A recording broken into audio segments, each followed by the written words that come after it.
தொட்டியம் மதுரை காளியம்மன் கும்பாபிஷேக விழாவை முன்னிட்டு யானையில் தீர்த்தக்குடம் எடுத்து வந்த பக்தர்கள். திருச்சி மாவட்டம் தொட்டியம் மதுரை காளியம்மன் கோவில் மகா கும்பாபிஷேக விழா வருகின்ற பிப்ரவரி 2ஆம் தேதி வெகு சிறப்பாக நடைபெற உள்ளது. அதை முன்னிட்டு ஊர் பொதுமக்கள் தொட்டியம் காவிரி கரைக்கு சென்று அம்மனுக்கு தீர்த்தக்குடம் எடுத்து வரும் நிகழ்ச்சி வெகு சிறப்பாக நடைபெற்றது.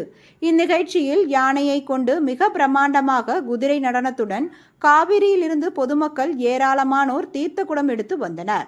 தமிழகத்தின் பல்வேறு பகுதியில் இருந்து வருகை தந்த திருநங்கைகள் நடனமாடி தீர்த்தக்குடம் கொண்டு வந்தனர்.